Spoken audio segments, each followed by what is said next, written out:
Well, you may or may not have seen it by now. I just finished editing and I'm about to upload the unboxing video for this new device.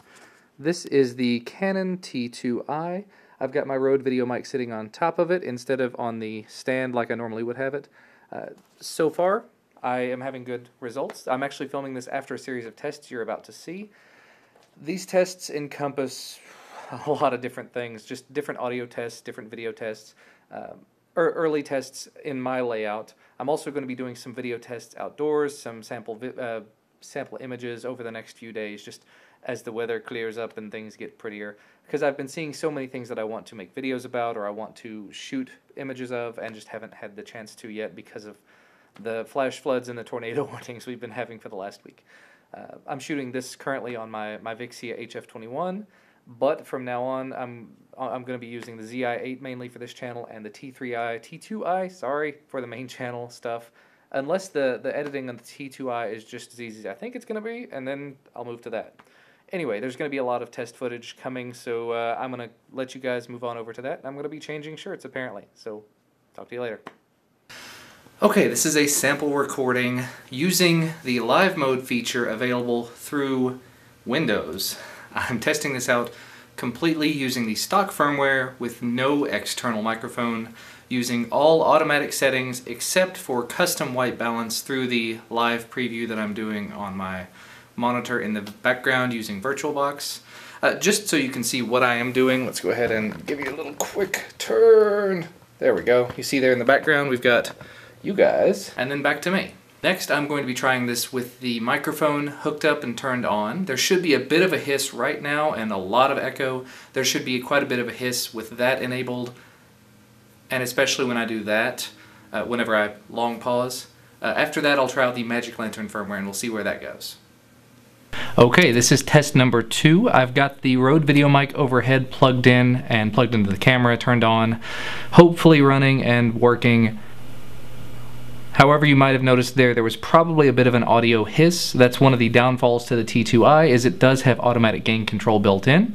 However, the next test is going to be with the Magic Lantern firmware running, which should give me the option to turn that off. We'll go ahead and give that a try and see how it works. Okay, this is the third test, sort of. Before, I did not set Magic Lantern up appropriately. I told it just to use the internal mic because I didn't know to change that. I've now got it set to auto internal external, so hopefully it will go ahead and use the Rode video mic. We'll give that a shot, and let's go ahead and give it a shot with silence and see what happens. Okay, so hopefully that did make a difference. I will be trying it out mounted on top of the camera as well, maybe mount it or down a little bit lower on the tripod to see if that makes a difference too. Okay, and here we go. We're using the Rode video mic sitting on top of the camera using the cold shoe mount stuff.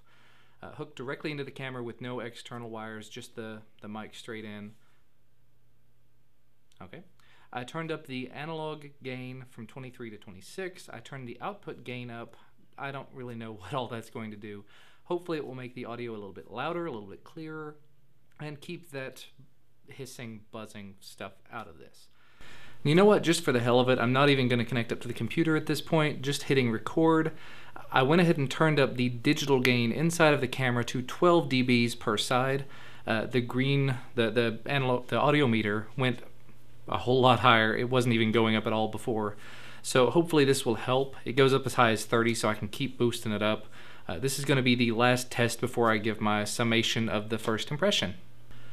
Okay, so in summation, the first day, the first couple hours working with it, yeah, you'll notice I'm in a different shirt at this point. The one big thing that I did notice, and I don't know if it's going to be a huge impact or if there's a way that I can work around it, certain shirts, certain patterns do cause a moire pattern. I don't know how to pronounce it, M-O-I-R-E. I think it's moire, but whatever. I've heard so many people talk about it. I actually heard people talking about it with this particular camera because it is such high definition and the shutter and some other things of that nature. What I heard can help with that is sharpness, turning down the sharpness, so I might do that if I'm using the live mode like I showed you before. However, just changing shirts is another way to work around it, as long as I do have that live mode preview available. I'm going to have to do something as far as my office layout because this isn't going to work, having to turn around to work it out. I'm going to have the monitor right near the camera to keep an eye on it, but that's not really a big deal. I can either use the laptop to do it, or I can I don't know, I'll figure something out. I'm resourceful.